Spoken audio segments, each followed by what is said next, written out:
The Revolutionary Perspective. The foundational assertion of this work is bold yet measured.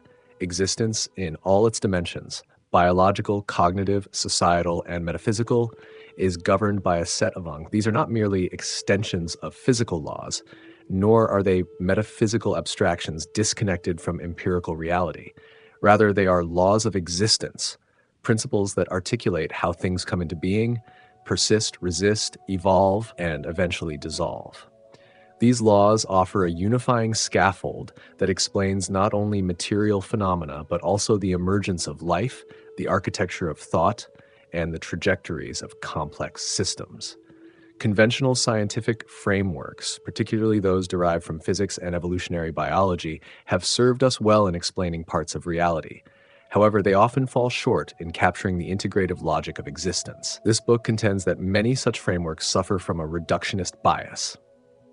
Life is frequently described as reducible to chemical interactions, intelligence as a function of computational algorithms, and evolution as the mere outcome of random mutation filtered through natural selection. This perspective diverges sharply from that orthodoxy. It proposes that the essence of evolution is not diversification per se, but stabilization, a preservation of viable configurations through mechanisms that filter out variance and maintain continuity. Recombination, then, is not to be celebrated only as a source of novelty, but appreciated primarily as a mechanism of equilibrium. It acts as a buffer against disruption, ensuring that the identity of life forms remains coherent across generations, even while accommodating measured change. Moreover, the notion that randomness lies at the heart of all emergence is critically examined. While stochasticity plays a role in evolution and material dynamics, this book argues that emergence follows structured trajectories. There exists a logic, a set of constraints and patterns that channels randomness into form and function. Existence, in this light, is not a spontaneous accident, but a lawful unfolding that embedded in a matrix of interdependent principles. By reframing the idea of emergence, identity, and persistence as governed by such principles, we move toward an ontology that accommodates complexity without dissolving into chaos or determinism. Existence is not a product of isolated forces, but a result of layered interactions, constraints, and relational logics.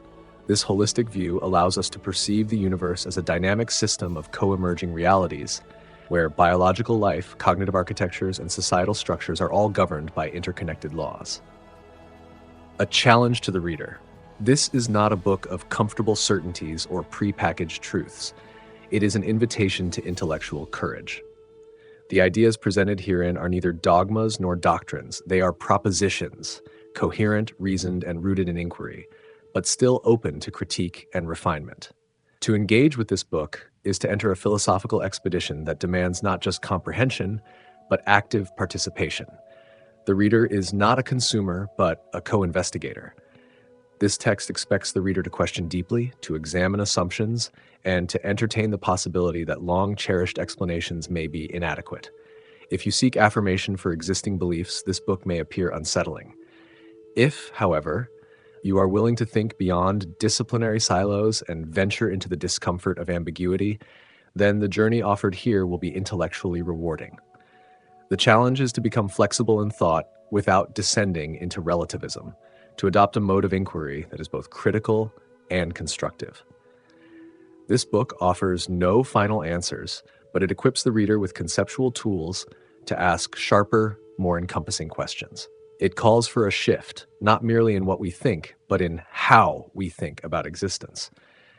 In the end, the aim is transformative. If the reader emerges from this book with a deeper appreciation for the laws that govern life, thought, and the cosmos, and with a renewed commitment to understanding their own existence within that framework, then the book has served its purpose.